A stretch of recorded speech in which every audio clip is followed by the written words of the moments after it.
Welcome.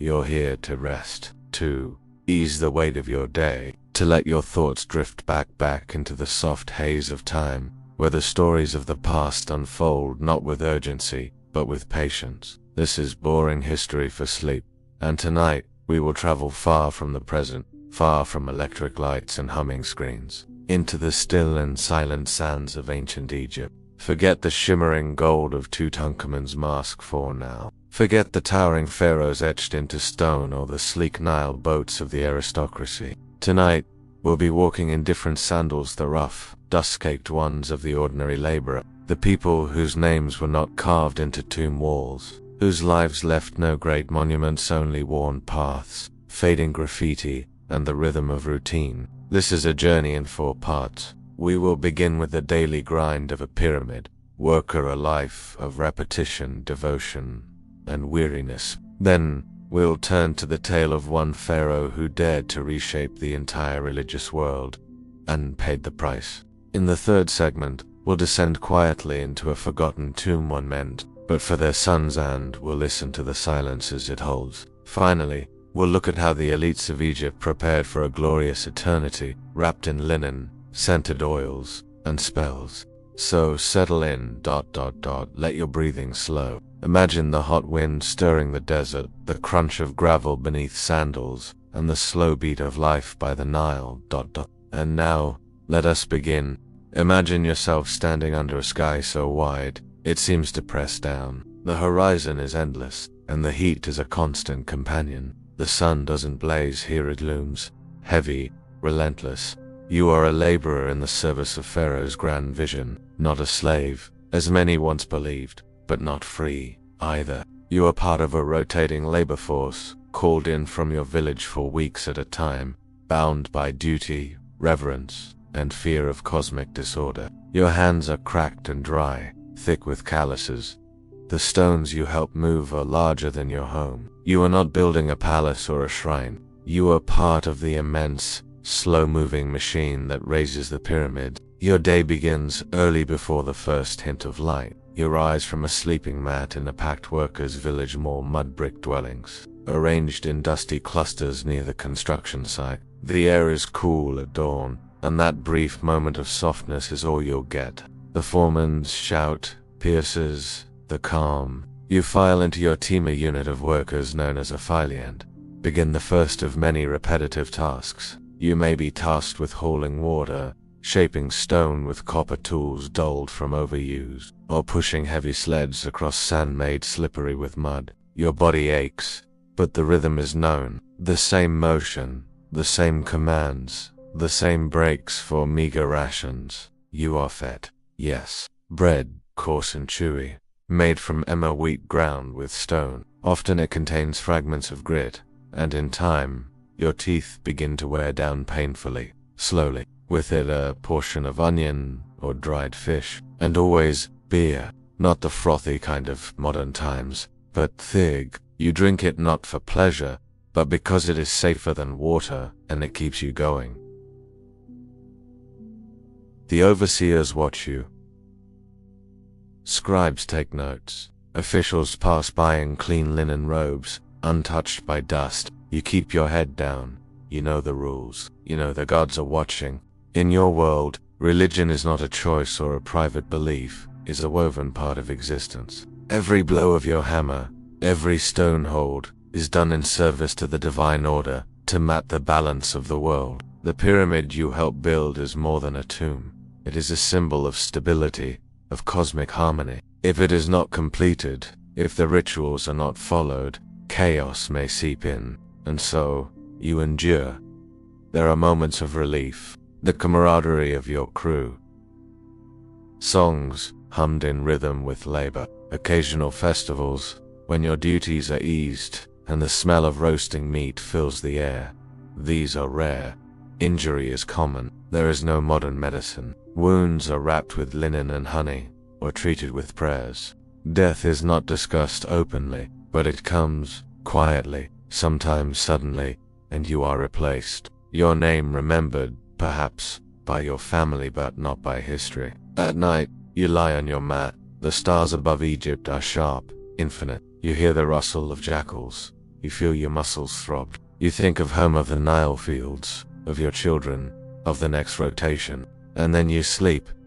Because you must. This was the rhythm of their lives. Day in, day out. Sand, sweat, stone, and silence. Not the golden Egypt of legend, but the real Egypt built on backs like yours.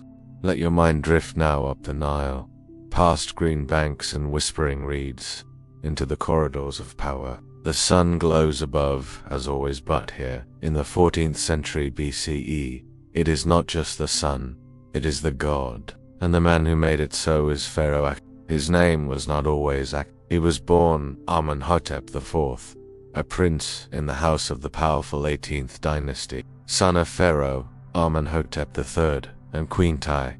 His future was set. Rule well, worship the many gods, especially among the great hidden one of Thebes, and preserve the sacred balance of Egypt. But something shifted. Akhenaten is not like other pharaohs. He grows quiet, introspective, drawn to the horizon. When he becomes king, he begins to strip power from the traditional priests. He builds temples not to Amen, but to Aten, the visible sun disk. In a bold and dangerous move, he declares that only Aten is God. All others, Osiris, Isis, Horus, Thoth, are ignored, their temples shuttered, their priests disgraced. It is a revolution cloaked in serenity. Akhenaten builds a new city from the sand. It rises quickly, clean and ordered, a symbol of the new devotion. He moves his court there, leaving behind the heavy traditions of Thebes. And here, art changes. Images become more fluid, more human. Akhenaten is shown not as a conquering god, but as a lanky man with wide hips, elongated face, and loving gestures. He embraces his wife, Nefertiti. He cradles his daughters. The rays of Aton shine down like fingers, ending in tiny hands offering life. But not all is peaceful. The empire begins to fray. Vassal states grow restless. The army, deprived of traditional patronage, weakens. The great temples of Ammon lie dormant, but the anger of its priests simmers beneath the surface, and Akhenaten ... drifts, obsessed with his god. He composes hymns to Aton. He builds ever more temples, bathed in sunlight. Some believe he becomes sick, others that he retreats into mystical trance. Then he died. The details are lost. His death is not celebrated, not preserved. His son, a frail boy of 9, becomes king. His name is Tutankhaten, but within a few years, it is changed. Tutankhamen. The old gods are restored. The name Akhenaten is scratched from records. His city abandoned to the desert. For centuries, he is forgotten. Only in the 19th century do archaeologists begin to piece together the fragments of his reign. The strange statues, the sun-drenched hymns, the city now called a king who tried to change everything. Perhaps he believed he was saving Egypt. Perhaps he simply believed in light. But in a world of gods and balance, Akhenaten dared to shift the sun itself, and history let the sand fall over his memory. Now, as you rest, you can imagine him sitting alone in his great courtyard, golden light pouring over smooth limestone, arms stretched toward a god no one else could see. Next, we will descend into the dark, silent chambers of a forgotten royal tomb KV5 and uncover the lives of sons who never wore crowns. Breathe slowly now. We're descending. The air cools. The light fades. Stone walls close around us, painted once with brilliant reds, blues, and golds now faded. You are entering a tomb, not one known in Akhenaten's sunlit city, but hidden in the heart of the Valley of the Kings. It is called KV5, and for centuries, no one knew it was here. For decades, Egyptologists passed by its entrance, buried beneath rubble near the tomb of Ramesses II. It was only in the 1990s that the doors were truly opened, first in wonder, then in shock. KV5 is vast. Corridor after corridor, room after room, 120 chambers have been found so far, and more may remain undiscovered. It is the largest tomb in the Valley of the Kings. But here's the mystery. It's not a king's tomb. It's not even for one man. KV-5 was meant for the sons of Ramesses II. Ramesses the Great ruled for over 60 years. He had many wives, principal queens, and lesser consorts, and through them, dozens of children. Historical records suggest he had over 50 sons. Most of them never reached the throne. Many didn't even reach adulthood. KV-5 was their place of rest. As you step deeper into the tomb, the air grows still. The carvings depict young Princess M leading sacred animals, some offering gifts to Osiris. Their names are listed and some inscriptions are clearer than others. Some were hastily finished, as though death came unexpectedly. Archaeologists found pottery shards, bones, amulets. The tomb had been robbed, as most were. But what remains whispers of lives, of boys raised in palaces, sons of the god, kin trained to command armies, read sacred texts, lead festivals, and then lost to illness, to war, to the crushing weight of succession. There is no gold here, no death mask, no throne, just corridors turning into more corridors, as though Ramesses hoped to give each son a chamber of his own, a palace underground, a family gathering in the afterlife. And yet, KV-5 was abandoned. Ramesses outlived many of his sons. Successors came and went. The tomb was eventually sealed, buried by floods and time, forgotten even by later dynasties. Today, its rediscovery tells us more than just royal names. It tells us about grief, about legacy, about how even the most powerful man in the world could not protect his children from death. And so, the tomb remains, a puzzle of passageways and unfinished dreams. As you lie still now, imagine torchlight flickering across painted walls. A young prince walks quietly down a carved hallway, guided by priests. His life above has ended, but a chamber awaits, one among many, beneath the desert, beneath history, beneath time. And now, for something different. We ascend from darkness, back into light, into the scented linen halls of power. In our final chapter, we will walk alongside Egypt's elite and explore what it truly meant to prepare for eternity.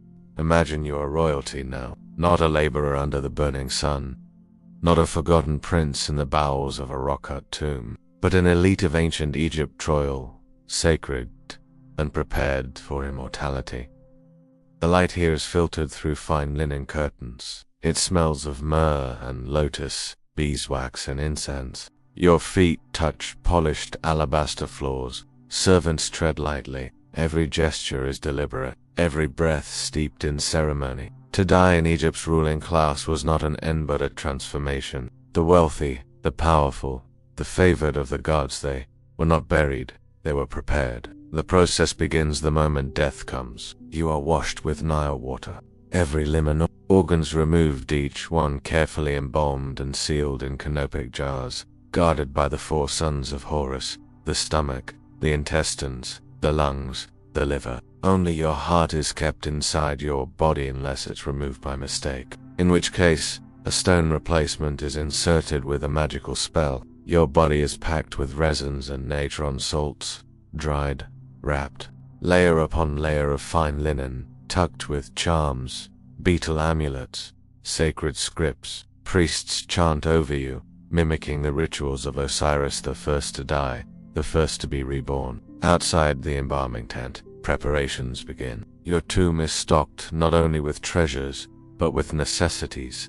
Makeup, palettes, combs, folding beds, sandals, miniature servants known as or to serve you in the field of reeds, the perfect mirror of earthly life, where you will plow no fields, carry no burdens. Others will do that for you. You will walk among the stars. Inside your coffin orphan, a series of nested coffins, you are placed with care, eyes painted open, face serene. Beneath your head, an amulet. Beneath your feet, more spells. Around you, the Book of the Data Guide, book of incantations to help you navigate the trials of the Duat. Your funeral procession winds through the desert. Musicians play slow rhythms, Women wail in stylized grief. A priest dressed as Anubis touches your mouth with a ritual tour, the opening of the mouth ceremony, so you may speak in the afterlife.